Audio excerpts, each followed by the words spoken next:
Hello दोस्तों, स्वागत है आप सभी का NIACL AO 2024 एग्ज़ाम एनालिसिस के बारे में बात करने वाले हैं। और साथ ही साथ एक्सपेक्टेड कट ऑफ क्या रहेगा एग्ज़ाम का और गुड अटेम्प्ट क्या होना चाहिए था, तो सभी चीज़ के बारे में बात करने वाले हैं। तो इसीलिए वीडियो में लास्ट तक बने रहिएगा। और अब चलिए एग्ज़ाम के लिए सब कुछ के बारे में बात कर लेते हैं बिना समय गवाए। सबसे पहले इसका जो एग्ज़ाम हुआ था तो वो किस लेवल का था और एक्सपेक्टेड कट ऑफ के लिए हमें किस किस बात का ध्यान रखना पड़ता है, तो उसको उस पर आते हैं। तो सबसे पहले देखिए, एग्ज़ाम का अगर लेवल का बात करते हैं तो लेवल जो था वो पेपर वाइज मतलब डिफर कर रहा था। मतलब कौन कौन सेक्शन मॉडरेट आया हुआ था और कौन कौन सेक्शन इजी आया हुआ था। तो सबसे पहले देखिए, जो सबसे इजी वाला पोर्शन था इस एग्ज़ाम में करने वाला जो था, मतलब आप आराम से अगर प्रिपरेशन है आपका तो आराम से आप 30+ तक कर सकते थे और 30 तक तो आराम से अटेम्प्ट किया जा सकता था। इसमें रीजनिंग का जो पेपर आया हुआ था, मतलब रीजनिंग का जो पेपर था वो इजी था। और फिर क्वांट का जो पोर्शन आया हुआ था वो मॉडरेट आया हुआ था। और इसमें आप आराम से मतलब 20+ अटेम्प्ट आपका हो सकता था। उसके बाद इंग्लिश का बात करते हैं, मतलब 20 से लेकर के 25-26 क्वेश्चन तक कर सकते थे क्वांट में। उसके बाद इंग्लिश पर आते हैं तो इंग्लिश में भी इंग्लिश में होता क्या चीज़ है कि पेपर में टाइम तो रहता है लेकिन एक्यूरेसी मैटर करता है। और इंग्लिश में भी लोगों का अच्छा खासा अटैम्प्ट हुआ है और इंग्लिश का भी लेवल उतना ज़्यादा नहीं था। हाँ, लेकिन इंग्लिश में एक बात आप लोग ध्यान ये रखा जाता है इंग्लिश में कि इंग्लिश में एक्यूरेसी गड़बड़ा आ जाता है। तो मतलब इंग्लिश में जितना आप अटैम्प्ट किए हुए हैं उतना स्कोर ला पाना मुश्किल होता है। सभी के साथ तो ऐसा होता है, लेकिन कुछ कुछ ऐसे भी होते हैं जिनका इंग्लिश की वजह से ही सिलेक्शन हो जाता है। तो चलिए, ये रहा एग्ज़ाम के बारे में कि एग्ज़ाम किसके कैसा लेवल देखने के लिए मिला हुआ था। मेरे अनुसार से कि रीजनिंग ईजी आया हुआ था और रीजनिंग ईजी था। उसके बाद क्वांट जो था वो मॉडरेट था और इंग्लिश का भी जो लेवल था वो ईजी ही था। आप लोग को भी ऐसा ही लगा होगा एग्ज़ाम। और वैसे स्टूडेंट पर डिफर करता है कि किसी को रीजनिंग अगर किसी का कमज़ोर रहता है तो वो रीजनिंग ही उसका हार्ड हो जाता है और क्वांट अगर किसी का अच्छा रहता है तो क्वांट ही इजी हो जाता है।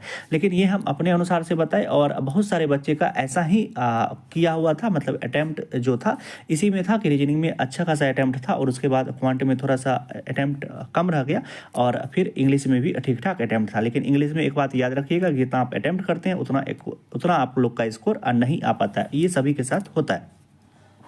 अब चलिए दोस्तों, बात कर लेते हैं एक्सपेक्टेड कट ऑफ का। तो सबसे पहले एक्सपेक्टेड कट ऑफ बताने से पहले हम एक बार वैकेंसी पर आपको बताना चाहेंगे कि आप ऐसा नहीं सोचिएगा कि जो टोटल वैकेंसी आप लोग था तो 274, क्योंकि ज़्यादातर जो कैंडिडेट होंगे वो जर्नलिस्ट पोस्ट के लिए ही अप्लाई किए होंगे और जर्नलिस्ट का जो पोस्ट था वो सिर्फ 130 ही है आउट ऑफ 274।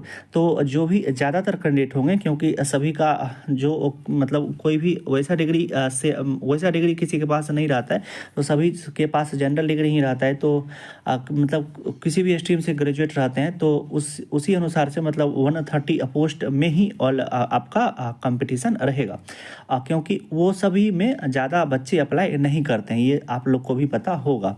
अब चलिए दोस्तों, तो अगर लेस वैकेंसी है तो कट ऑफ निश्चित सी बात है कि थोड़ा सा हाई जाएगा और क्योंकि कंपटीशन तो डे बाय डे बढ़ रहा है। अब बात करते हैं कि आखिर कट ऑफ कितना जा सकता है। तो देखिए, कट ऑफ बताने से पहले एक बार फिर कहेंगे कि कितने कैंडिडेट ने एग्ज़ाम को दिया हुआ था और कितने ने फॉर्म अप्लाई किया हुआ था, इस पर भी डिपेंड करता है।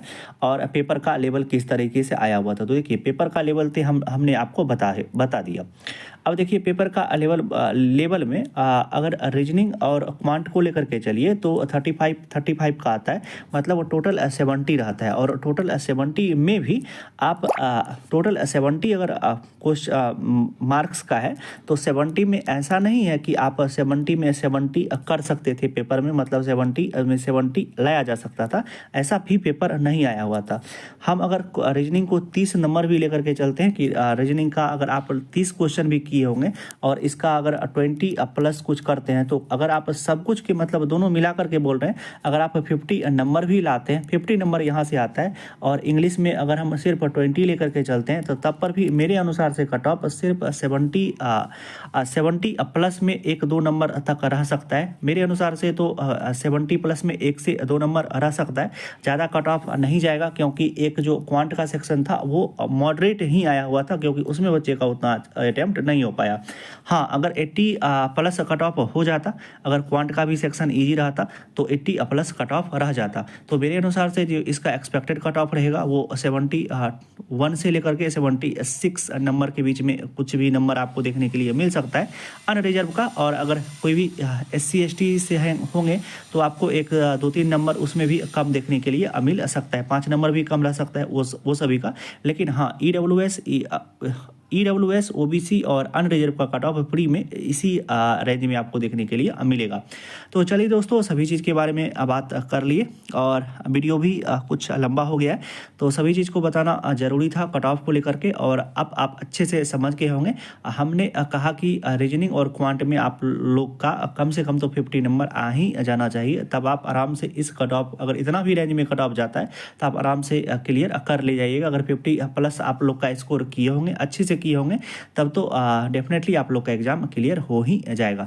तो चलिए दोस्तों, वीडियो को यहीं तक रहने देते हैं, मिलते हैं इसी तरह के किसी एक दूसरे वीडियो में। तब तक आप अपना ध्यान रखिए। Love you, bye bye.